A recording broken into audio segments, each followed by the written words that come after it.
Here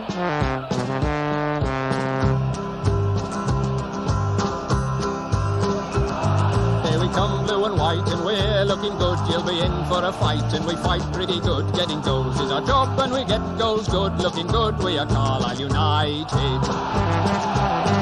Carlisle United, the team that's on the ball.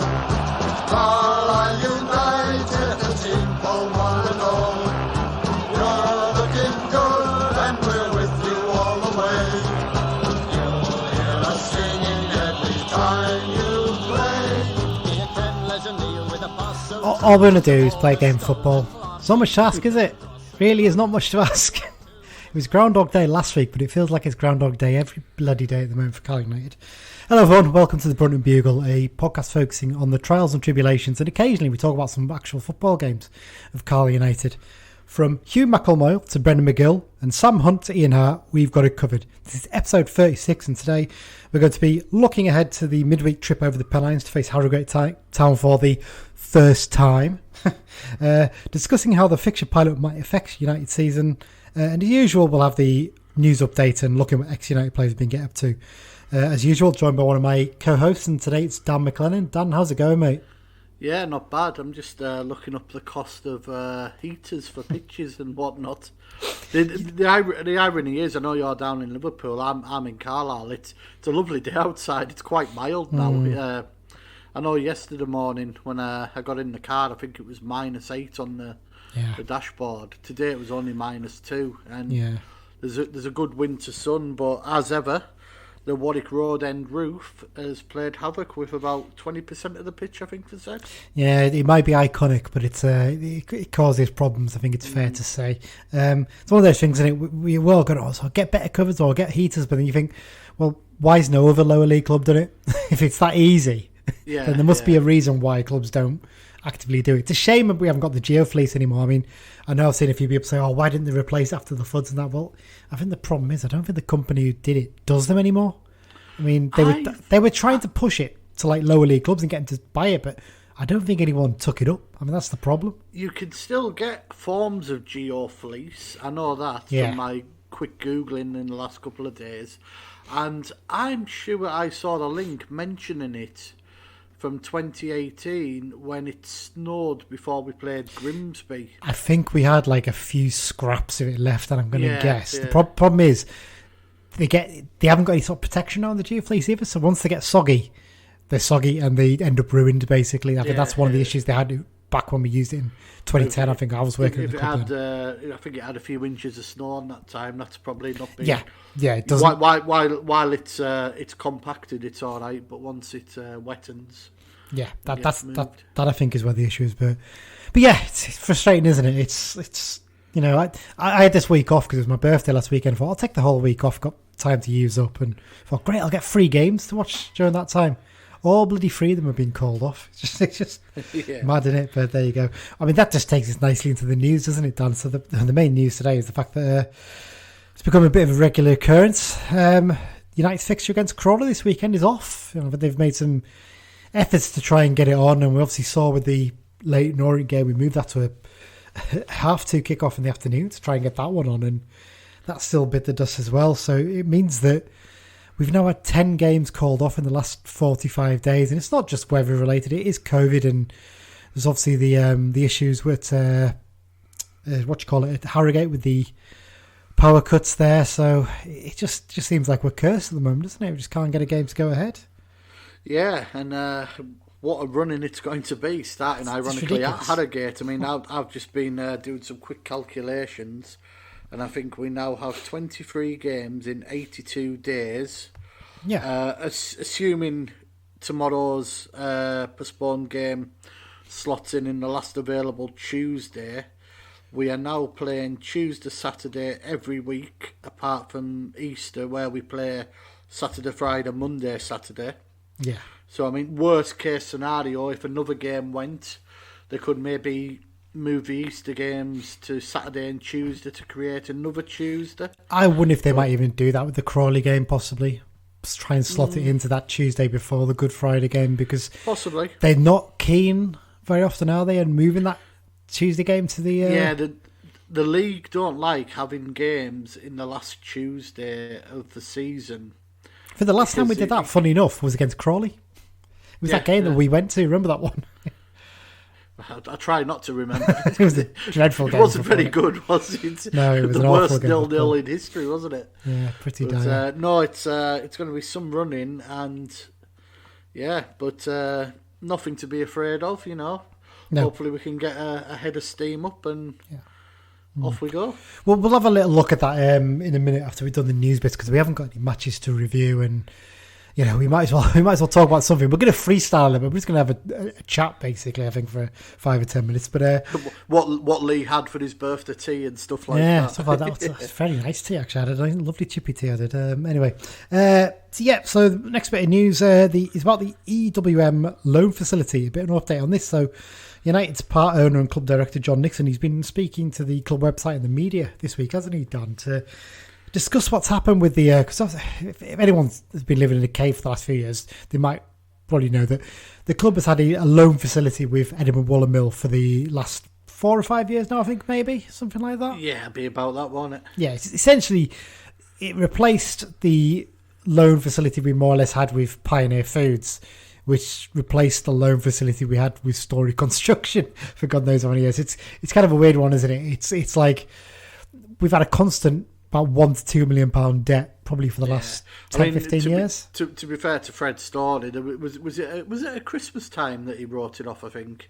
It was, yeah. It was a lovely Christmas. It got wrote off. I think it was about 1.1 million was left, and I'm no accountant, but I'm sure it can be lost in taxation purposes, you know, which... It's one of the things, really... I think over time, I think you eventually get to the point where you do that, but it's just as well to have it sitting there for the time being. The Pioneer one has come down a little bit through various sponsorship and chipping away and whatnot, but... the problem is it always comes down, doesn't it? But it always ends up getting added back onto again, just because as a football club, we don't make enough money. Simple as that. Yeah, but no, the EWM one... It's rumoured to be north of £2 million. We're still waiting for the accounts that finish on the 30th of June last year. I think I had a look. I think they should be due about March or April. I think it was usually. Late March. Yeah. And we'll get a clearer picture then, because I think the club have mentioned that they haven't drawn on it this season. So whatever the figure was at the end of June, which would likely be expected to be very similar. Yeah, it'd be interesting to see whether they've used a bit of the Brunton money maybe to chip at that, maybe, and get it down a little bit, possibly. Well, we won't find that out for another year, though, will we? Probably not. No, actually, it's a good point. Because Brantwaite was he? Yeah, last year. Yeah. I'm getting my years mixed up. It was. Or merged into one now, don't they? But yeah, so it sounds like basically the EWM facility has moved to the new company that's effectively bought the. Sorry, just going back. Yeah, Brantwaite went in the January. But whether the money came through straight away in time for it is another matter, isn't it? Yeah. Well, I reckon we got about 800 grand for upfront, didn't we? It was the talk. But there you go. But yeah, so the EWM loan facility has effectively moved to the new company as it's done, and it just sounds like essentially it's business as usual, isn't it? Because the directors of the new company happen to be the people who were involved in Edinburgh Wooler Mill, weren't they? Some very familiar names. Yeah, some of them are even on our board. So I'm sure one or two of you listening are much more versed in the world of corporate finance than us two amateurs. But essentially, EWM have been reborn under a new name with the same people, and from our understanding, they basically cherry pick the bits that they want back at price because nobody would get anything otherwise. So essentially, it's business as usual. Nothing's really changed in terms of that. There's some interesting comments from him as well. Actually, wasn't there about the salary cap being dropped? That sounds like an absolute mess, doesn't it? Really, it's something that's necessary, but the way it's been implemented sounds like it's been just slapdash and not really thought through, has it? Not mentioning any clubs, Salford would no doubt clap their hands at this news. Well, I'd imagine Barrow might be quite happy as well, based on the way they've been behaving by all accounts and furloughing players that are out of favour. Too busy offering to furlough players, and obviously we don't know the full ins and outs. It was a breaking story, was it yesterday? Yeah. Well, the thing is, as much as you complain about it, they're entitled to do it. There's nothing legally says they can't do it, really, is there? They are and they aren't. It's more I'm trying to think of the word. It's the integrity side of it. It's sort of it's a sort of moral sort of thing. Yeah, morally, morals, it's not particularly good. Basically, to an outsider, it looks as though they're using taxpayers' money to try and stay up. Well, but then I suppose I'm playing a bit of devil advocate here. But is there an argument here though that tomorrow can turn around and say, well, what have the government actually done to support football clubs throughout this crisis? I mean, I'd argue say very little. To be honest, they've basically said to you, "Oh, the Premier League will bail you out." The argument from the club is, "Well, we're not getting any income here because we can't allow fans in, and we're expecting the Premier League to do it." So on the flip side, the argument from the government is we've got a lot more important stuff to do. True, but then the Football League and the Premier League, the Premier League's different. Obviously, they're still getting the big team money, but the Football League, it supports a lot of businesses across the country, and a lot of people employed indirectly. We were just looking last night. The National League has descended into absolute chaos at the moment. Well, I think, to be honest, they've got probably an even bigger argument to say they're getting screwed over by the government because what they were promised in terms of finance doesn't seem to have come to fruit, does it, by the sounds of things? So, loans instead of... But I think the actual National League haven't passed the information on to the clubs. No, they've not handled it very well at all. I think the government and National League together have handled it incredibly badly. Yeah, it's a complete mess. Yes, but there you go. Well, I think that sums up that bit. Dan, do you want to give us a quick update on the fans flag appeal? We briefly touched on it at the very end of the episode last time, but let's just quickly go through it now then. Wow, what a week. Yeah, as everyone will pretty much know now, I saw a fellow Blue mention, getting flags hung up in the ground, and I thought, why don't we get some money and get a couple of big ones? And started the GoFundMe with a target of £500, and I think I was beaten in about 2 hours. Yeah, I've just looked now, and I think it's sat at £5,055, which brilliant. Is absolutely. I'm genuinely. I'm not often lost for words. I can talk for England, but I'm genuinely flabbergasted. I mean, it shows the goodwill around the club, doesn't it, at the moment, though, really? We do lose a very small percentage for fees and VAT and that, but you're still looking at north of £4,800. Little update, we have several flags, some have been unveiled, a couple are being worked on. The plan is that the finalised order will go in on Monday the 15th. And the company tell me their turnaround time is approximately 10 days, obviously depending on workload. So with a bit of luck, we'd maybe get them back 2 weeks today. We're on Friday the 12th as we record, so it'd be nice to get them within the 2 weeks. That would be get them in time for the Oldham game on the 27th then, maybe? Yes, but it's I'd say it's very 50-50 if we... Obviously, it depends on their workload, etc. Yeah. Well, which are you using the same company that I got mine from, or are you using a different one? Yes, I think it is. Yeah. Well, from experience, they're pretty good. They get them back very quick. And from my conversations with them, I got the feeling that you're putting a hell of an order in. I'm sure we can push the boat out if needed. Yeah, absolutely. Sorry, Dan, I was going to say the designs look fantastic. Some of them really, really good, and I think it's been great to see everyone get so enthusiastic about it. And I know there's been a few disagreements about legends on ones and current players being one. The thing is, you can't please.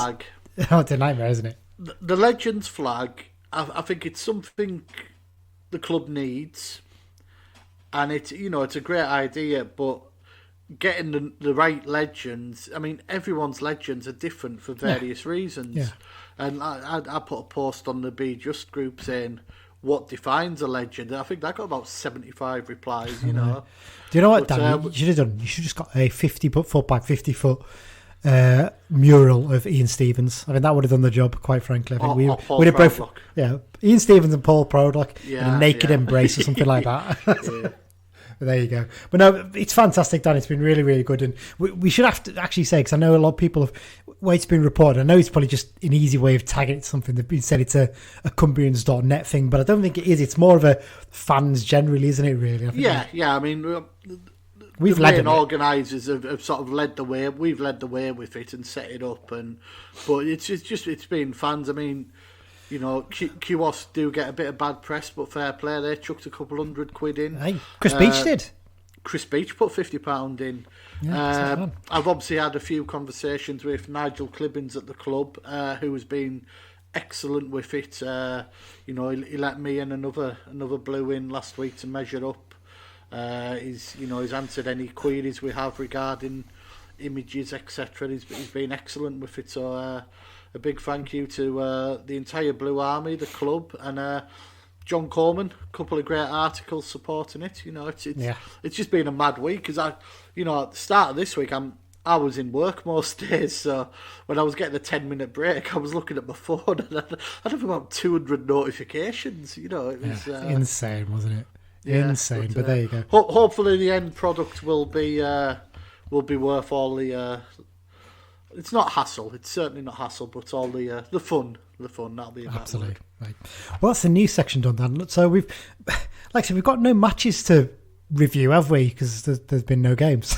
But I just thought I'd leave a little bit, just generally crack about Carl United related stuff. I mean, do we want to talk maybe briefly about the second half of the season and how we'll see things pan out, how we see the fixture build up affecting us? I mean, yeah, we can do. I've got a running fixture list in my notes on my phone that obviously changes all the time at the moment. But we did sort of have, originally we were sort of playing all the good teams at once and then an easier running, but that's a little bit up in the air. I mean, to be fair, the running sort of post Easter, apart from a trip to Newport and a trip to Cheltenham, there's nothing to really worry us, if that's the right word.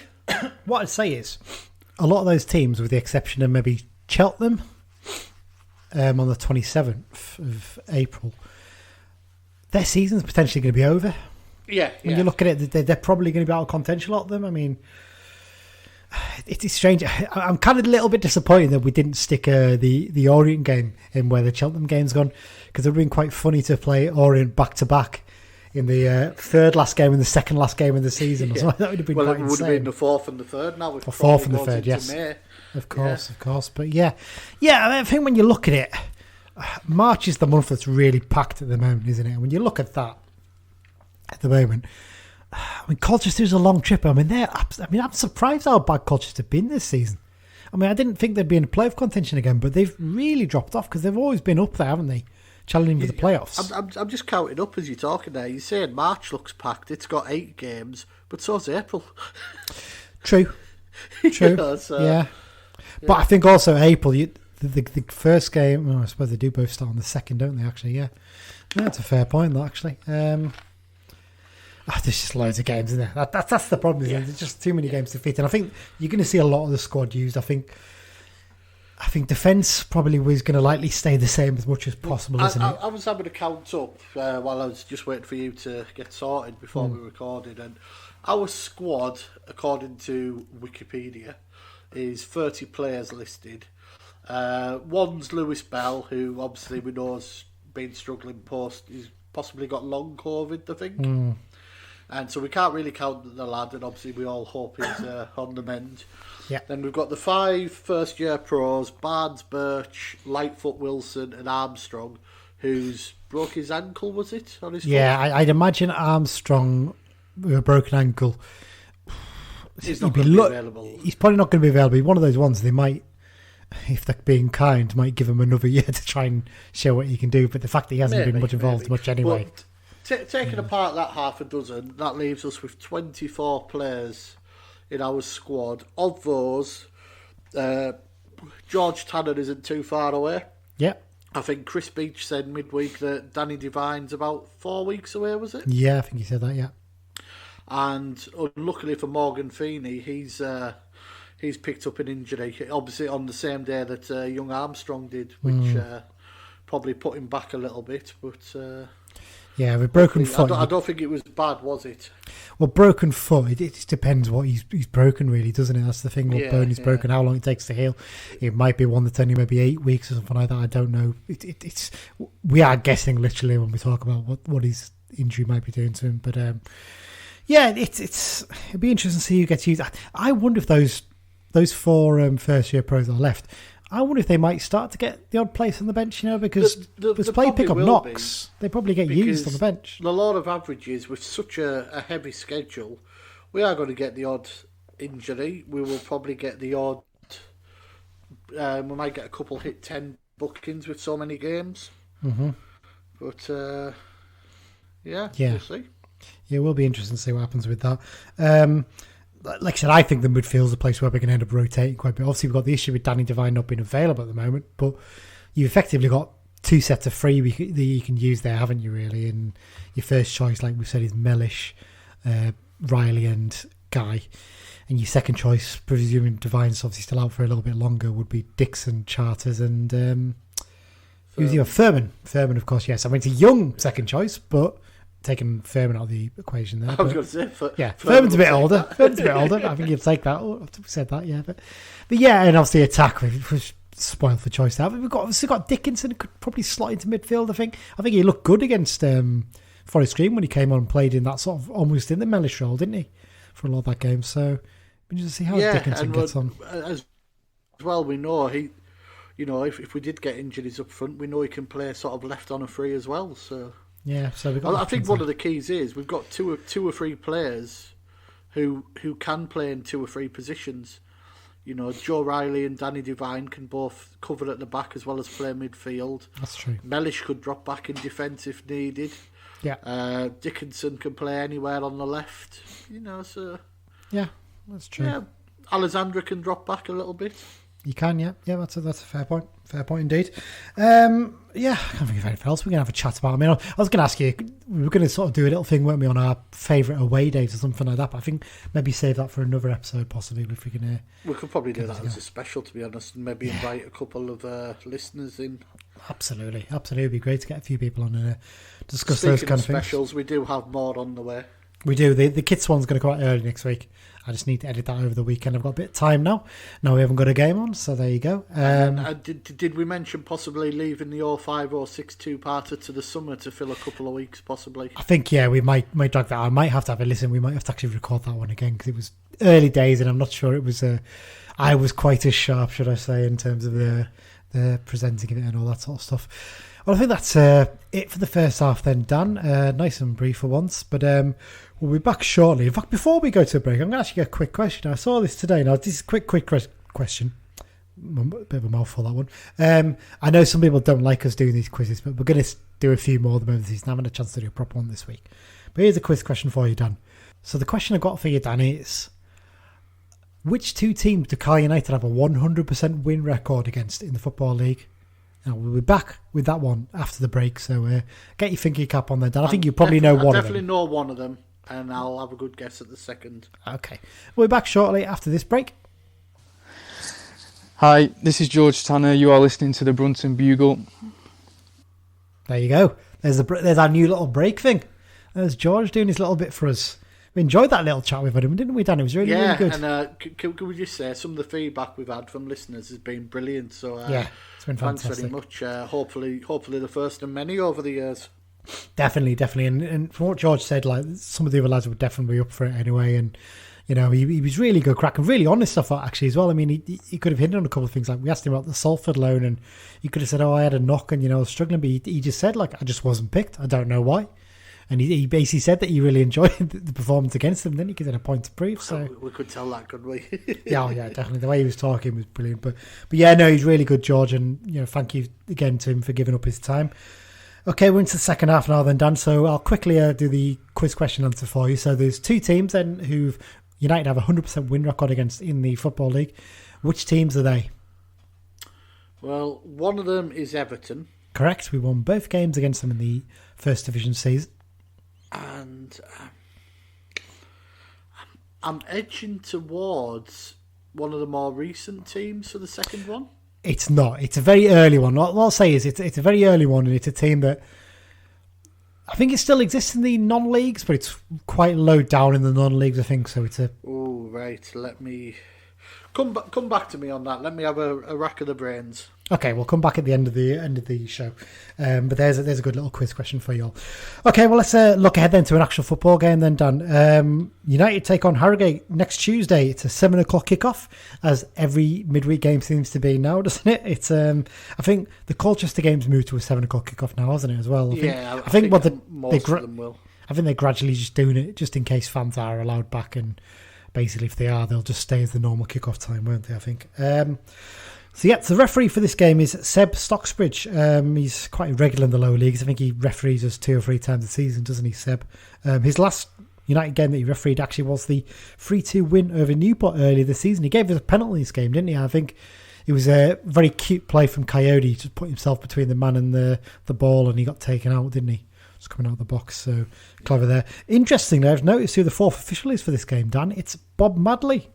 Obviously, famously disappeared to Norwegian football for a bit after some scurrilous rumours, which were untrue. We should say. We should say that. We're not going to repeat them, just in case. No, we're definitely not. But yeah, he actually did a long interview, I think, with The Athletic, didn't he, about the real reason. And it was a silly thing to do, but actually, I mean, the reason he got kicked off the thing was utterly ridiculous when you look back at it, and the way it was handled was not very good at all, to be fair. Yeah, but there were some barking decisions made. Oh, behave, eh?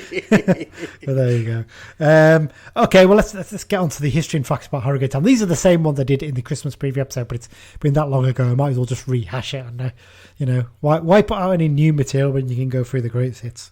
So Harrogate Town were formed in 1914 as Harrogate AFC. The club was due to play its first fixtures in the 1914-15 season. However, due to the Great War, all games were postponed before fixture could take place. Harrogate should have been playing Bishop Auckland on Saturday the 5th of September, but sent a telegram 2 hours before kickoff stating they would not be arriving as most of the team had joined the regiment. So, I mean, to be fair, it's better than a power cut calling the game off a couple of hours beforehand, isn't it? So, decent reason there, I think it's fair to say. The team was disbanded in 1932 but reformed in 1935 under the name Harrogate Hotspurs. Interesting that, because that must be the only other team I can think of that's ever had Hotspurs as the tag on it, I suppose, the prefix. What would you call it? What do you call it when you put the bet on the end of a football team's name? There is a term for it. I can't remember the name. No, you know what I mean. But you on the name, on the end of the name where you've got the place, but then you've got like United or City. There's an actual phrase, but I can't remember what it is off the top of my head. But there you go. The club's name was switched to Harrogate Town in 1948. The club is nicknamed Town and also the Sulphurites due to the famous sulphur springs in the town. So yeah, they spent most of their early days in the Yorkshire League, but they worked their way up for the North East Counties and Unibond Leagues in the 80s and 90s. The fortunes changed when the club was taken over in 2012 by Irving Weaver, who is the father of the manager Simon. He'd actually been in charge for 3 years at that point, we should point out. He's not someone, not like his dad bought the club and made him manager. He convinced his dad to buy the club, basically. Yeah. So there you go. After earning promotion via the National League North playoffs in 2018, it took them just 2 seasons to earn promotion to the Football League, beating Notts County in the final at Wembley this summer. Remember, you talked about watching that game, didn't you? And I think Harrogate dominated that game, didn't they? They really did deserve to win it, from what you said back then. They were very impressive, and I certainly also think that if the league had played to a conclusion, I don't think Barrow wouldn't have come up automatically, because I think it would have been tight. It would have been very, very tight. Barrow still had to go to Harrogate, which sort of, if Harrogate beat them, that would have negated the difference, really. It would have been very interesting to see what would have happened at the end of that season. It would have been one of those ones I think would have gone down to the last day, definitely, at least. Celebrity fans. I think you picked these ones out last time, didn't you, Dan? And I'm still not 100% convinced by them being celebrity fans, although you argue still that they've been to games and that makes them fans. Yeah. So fair enough. So it's Nigel Martin, the former Leeds United goalkeeper. One of the few, is he the only or one of the few people to have played for England who come from Cornwall? He might be the only, I don't know. There's not been many professional footballers from Cornwall, has there, when you think back? Off the top of my head. People live down in Cornwall. No, it's true. It's very true indeed. And Ryan Sidebottom, the England cricketer, played for Yorkshire as well, didn't he? So he's been spotted down that way, I think, as well, quite a lot. I think he takes his young kids there, doesn't he? I think because it's a bit cheaper than going to watch Leeds United. I'll tell you who was from Cornwall.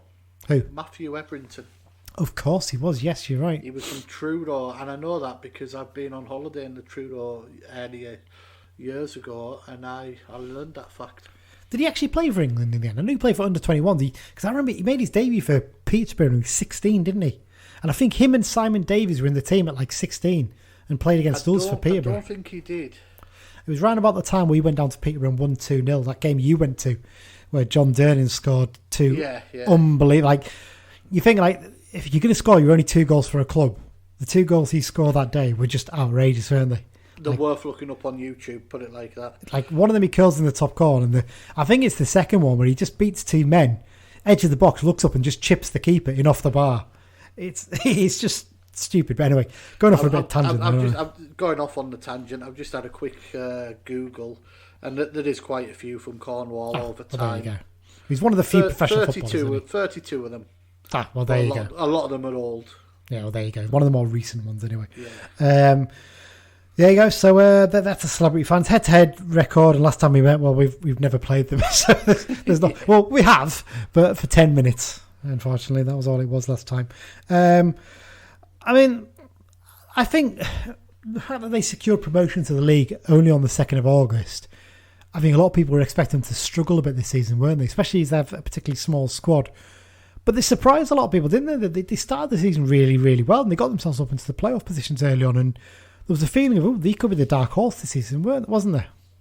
Yeah, they did all right, didn't they? I mean, I know that they slipped a bit, but I think they've sort of, they've settled a bit now, haven't they?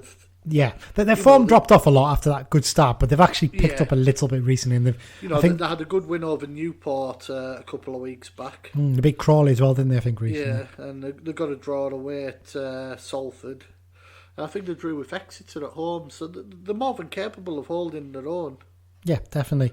They currently find themselves 15th place in the division on 33 points. They played 27 games. There's only 2 teams outside of the bottom 2 have lost more games than them, though. They've had 12 defeats. I think there's 2 teams that suffered 14 defeats. I think the bottom 2, Grimsby and Southend, have had 16 defeats each. So they're way ahead in terms of that. But yeah, so they don't. I don't think they draw too many games, but they've lost a fair few so far. So their current form's actually pretty average. They're 11th in the last 6 games form table with 2 wins, 2 draws, and 2 defeats.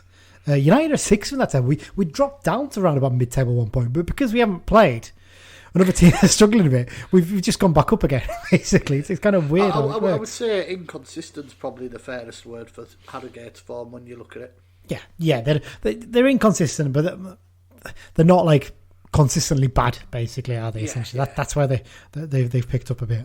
So last time out, they suffered a narrow 1-0 home defeat to high-flying Cheltenham Town. I mean, there's nothing to be embarrassed about there because Cheltenham are a very good team, aren't they? And they beat us at home, so not a bad side to lose to. But the last win came in the game prior to that. They got a 3-1 victory over Crawley Town, who they seem to be dropping off a little bit now, don't they? They had their cup run, and it seems to have sort of affected them a little bit, and they've dropped down the table somewhat. Well, they missed a couple of games with a COVID outbreak after the cup exploits, didn't they? And then Mark Wright made an interesting debut last week, shall we say? Well, by all accounts, he wasn't a major problem in that. They just needed to change the way they were playing from what was said. But there is a camera crew following, isn't there, about his chance to start his career again at 33 or something. And yeah, he's a nice bloke apparently. My missus is actually, because she works for Matalan, and he does a lot of modelling and stuff. Yeah, she's worked with him before. Said he's not too bad. Yeah, he's a nice fella, but there you go. The manager is Simon Weaver. We've mentioned before, yes, he's the owner's son, but he's earned the job in his own right before his dad took the reins at Wetherby Road. He was quite a solid defender in his playing days with Lincoln City. With that, I mean, he was that Keith Alexander side, wasn't it? He was just basically the team of the Giants, weren't they? I mean, people might say we're direct side, but nothing on that Lincoln team when they used to have the old air raid siren out and stuff like that. And Keith Alexander, bless his soul, with his socks tucked right up his tracksuit pants. He was a fashion icon way before Paul Tisdale was in the Football League management roles. But there you go. He's done a decent job there. I mean, his dad's come in and put a bit of money into the club, but they've not gone out and spent bucket loads of money, have they? They've just built a team up, and you look at the team they've built. There's not a huge amount of Football League experience in there, is there? He seems to have done a decent job in crafting a team together, really. Ably assisted, of course, by Paul Furwell, former United midfielder and captain. So, which brings us on to the now infamous Paul Furwell tattoo.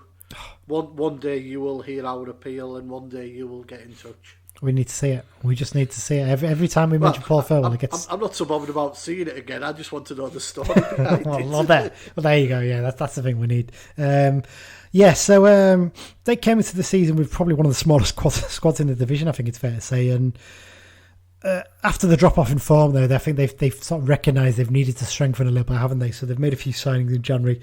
I don't know if you'll know anything about this one, being a Rangers follower yourself, Dan. Josh McPake is one of the signings. I don't think he's been involved too much in the first team at Rangers, has he? No. Rangers obviously loaned quite a few out, and Josh McPake is one of those. I'm just pulling up the thing on. He's only 19-year-old. Oh, there you go. Yeah, he's a winger. He's had a couple of loans. I think. I think he was at Morton at the start of the season. Name rang a bell when I heard it. I'm probably from Football Manager of all things, I'd imagine. But they also signed Josh March from Forest Greens, a bit of Football League experience there. And one of the other interesting roles, when I was looking through the squad, is they signed a young defender called Ed Francis. Now, he's a former Manchester City youth product, but he's also been at Wolves and they're under 23s. He's had a couple of interesting loans in his career, hasn't he? I think he's been to, is it Grasshoppers, I think, in Europe, possibly? I love it when players have a random move to Europe.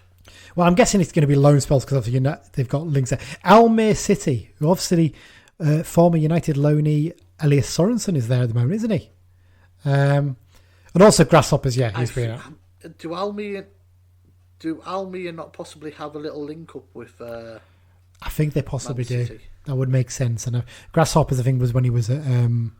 Was a Wolves, but interesting that he's gone out on loan basically to clubs abroad rather than ones in England. But now he's obviously left Wolves. He's got himself a move in the January transfer window to Harrogate. So it'll be interesting to see how he gets on there. Made a few other signings. Jake Lawler signed from Wrexham. I think he's got a bit of experience behind him. He's 29 years old. Looking down, obviously we've picked out Dan Jones before as one of the key men there. As well as that, you've got, like I said, Jack Muldoon's done pretty well. He's settled in really well in the Football League, hasn't he? I think Aaron Martin's one they expect a lot of. I know he's 29 and he's only coming into the Football League a bit late. The one we were discussing just prior to this as well, obviously Bart Beck's been at Harrogate. Yeah. But he's just seemed to have disappeared off the radar. Yeah, he's not been involved, has he? He's not listed as injured. He just doesn't seem to appear anymore. He made a 1-minute substitute appearance at the start of December and hasn't featured it since. So whether he's got an injury and it hasn't been reported.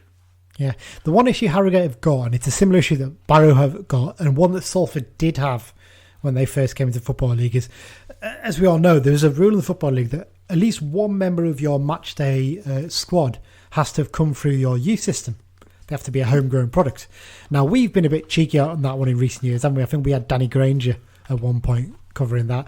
Earlier in the season, we had Gavin Riley, technically, Yeah, people like that. I think the rule is if they've been at academy from 11 to 16, you can count them. Yeah, exactly that. So basically, if you can't name that one player, you're only allowed 6 subs, essentially.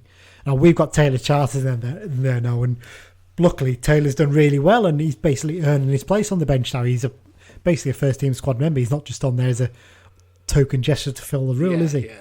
So he's done really well for himself. Harrogate, I don't think have a youth set up, do they, in the same way that we do? So certainly not to the level we do, if they do have one. Yeah, and Barrow definitely don't, do they? I don't think. I think they're in the process of getting theirs set up properly, I think. Well, they'll probably just furlough them anyway. Exactly that. There you go. So yeah, I think maybe that's an issue there. Maybe he's just the unlucky one where they look and think, well, actually, possibly. We've got better options, but there you go. Yes, I think that sums it up. A quick rundown of the team news for us, Dan. We've sort of already covered these. Danny Devine, another 4 weeks out with his knee injury.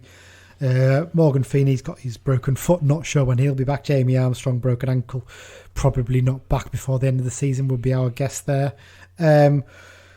George Tanner, sounds like he's closing in. He seemed pretty confident, didn't he? When we speak to him, he didn't tell us when he's back, but he sort of hinted that, he's only had to miss, 5 or 6 games, and he's been quite lucky in that sense, hasn't he, really, with the way things have landed. And I think Beach sort of intimated the same thing in his pre-match press conference for a match that's not going to happen. So yeah, you wonder if Georgetown, maybe they might not risk him. Maybe he'll only be on the bench. He's got to build his fitness up again, maybe. But Rob McDonald will be available. Obviously, he would have been available for the last 2 games anyway, but he's available again after his self-isolation. Isolation, the poor bugger. God, can you imagine that being stuck in home for 20 days? I mean, it's just mad how he ended up developing after he'd tested negative, clearly, by the looks of things. But there you go. Yeah. Predictions, Dan. What do you reckon for this one? Smash them. Take the fury out on them. Smash them. We've been there twice. 2 shambles. They'll all be raring to go. 5-0, sorry. 5-0, let's go for it. Oh, wow. He's lost it, listeners. He's absolutely lost it. But to be fair, we should say shambles. It's not particularly their fault. The electric cut was it, and I suppose you could argue the pitch is just one of those things. I've not heard of generators in North Yorkshire. Oh, come on. But there you go. So 5-0. Wow. Where are you going to go goal scorers? Alessandra penalty. Patrick, Coyote, Mellish, and Callum Guy to finally nab one. Oof. You know what, Dan? I'm going to go with 5-0 as well. I'm going to go the frustration thing, just for a laugh. We're probably going to get beaten. We've got to put a couple of quid on this as well, just so it doesn't bite us. Yeah, but there you go. So essentially, we're going to end up losing 2-1 probably as a result of this. But with a 94th minute in off someone's backside. Exactly that. So 5-0. Who am I going to go goal scorers? I'm going to go. I think Aaron Hayden will get one from a corner. Joe Riley, because he's George Tanner's mate. We were cracking with him the other day. Brennan Dickinson will get his first goal, and I'm going to go Toure and Coyote for the goals. So there you go. 5 different goal scorers, 5-0. Hopefully no Harrogate fans will listen to this and won't put this onto their team and give them a little boost and say, look, that's what they're saying about you. So there you go. Okay then, Dan, quickly, let's have a rundown of the X-File stuff. I don't think there's a massive amount to cover, is there? Not too many. Glenn Murray scored a brace on his debut for Notts Forest. Yeah. Did you hear me and Mike talking about, wouldn't it be nice to have him at Carlisle next season in League One? Oh, it would, wouldn't it? Bit deluded probably, but there you go. But like I said, he would fit in perfectly into a beach team because of the way he plays. I think he really would. Yeah. But there you go. Go on, sorry. I'm getting bored of this one. Charlie White scored again. Yep. And Bowman scored another. The resurrection of Cole Stockton continues. Another goal. Just some players fit at some clubs, don't they? Just the way it is. It just shows. Jamie Proctor scored for Wigan, isn't it? Yeah. And a bit of a tenuous one here. Apparently, George Glendon was named National League North Player of the Month for January 2021. Wow. I'm not sure how many games there were in the National League North in January 2021. I was going to say, barely any comes to playing. Many, but barely any comes to playing, so he's probably got it by default. There you go. There you go. Well, thank you there, Dan, for the update. And that's it for this week, Dan. Thanks for joining me. Quickly then, let's see if you can get the answer to this quiz question. Right. In our very early days, we played a lot of teams from the North East. Mm-hmm. When it was Division 3 North. So I'm thinking of teams like South Shields, Durham City, Ashington, North Shields. Did we play them? No, I think they were maybe a cup match. So you're on the right lines. In fact, I'm on the right lines. You might have said one of them. Oh, Christ. Try. I'll say Ashington because I've been there, definitely. Ashington is the right answer. Oh, wow. Good guess. Well done. Yeah, that was a guess as well. Yeah, so Ashington, we only played them twice and we won both games, basically. Yeah, so that must have been one of our very first seasons, was it? I think, very early on. I'm not 100% when. I'll have a look later, but there you go. In terms of specials, like we said before, you can still listen to the George Tanner one. Give it a listen if you haven't already. I think it was a really, really good chat we had with him. He's spot on, lad. Really, really good. We've just as a note to that, we're hoping to get a couple of the current squad, but we're also hoping to get a couple of ex-players on. We have been in contact with a couple. Yeah, it's been difficult to get stuff arranged, but we'll. I'm aiming to maybe do some in the next few weeks, and we might do a couple more like history-based ones as well. Maybe sit down for have a chat. We've got plenty of ideas, but absolutely. With a number of games coming up, we're probably better leaving a couple of them to the summer to give you all something for the summer. Yes, that's true. We can maybe get a couple recorded. We can put them out on Mondays, maybe. There's midweek games, but there you go. So if you've got any comments, feedback, obviously as usual, get us in contact with us at Brunton Bugle on Twitter or bruntonbugle@gmail.com. And like I said, we're always on the Beat Justin Fear Not Facebook group having a crack about all things Cali United. So you can find us on there too. You can find us on the message board as well if you want to go there, thecumbrians.net. You probably have already if you listen to this, but if you haven't, you can subscribe to the podcast using all good podcast apps, whether it's Apple, Spotify, Google Podcasts, Acast, iHeartRadio, Pocket Casts, anything like that. Just search for Brunton Bugle, we'll be on there. If we're not on there, let us know because we'll try and get ourselves added to the list. And if you can give us a review as well, that'd be fantastic as well. 5-star reviews always welcomed. The world map of listeners, Dan, I did tell you we've got a new country, haven't we? You fired one in our WhatsApp, yeah. Yes, indeed. South Africa. Terrible accent there. I do apologise. That is the worst South African accent to be honest, I have ever I heard. didn't really. I can normally do a really good one, and I don't know why I just done because that. Because I used to work with a lot of South African lads in London, and that was shocking, mate. Yeah. All I think of when I say is Alan Partridge, is pyrotechnics. But there you go. Quick look down the list. Actually, I'm going to check if there's any more. Don't think there is. I think we obviously touched last time. Argentina is on the list as well now. And that's it. Yeah, no other new countries. So that's it, Dan. We'll be back. Well, like I said, we'll have the Kits episode out early next week. And then we should be back either Thursday or Friday next week. We'll maybe try and get it recorded early. I mean, God, I just hope we've got something to talk about in terms of football for once. Yeah, we're hoping to get into a nice routine over the next few weeks with so many games. And if we can do Thursdays to get it out Friday, we will. Yep, we'll try and get them all out once a week. We might have to take a break at some point because it might just be a nightmare trying to fit it all in. But we'll try and get one out every week if we can. But Dan, as ever, thanks for joining me. Really appreciate it. Thanks everyone for listening as usual. And up the Blues. Up the Blues.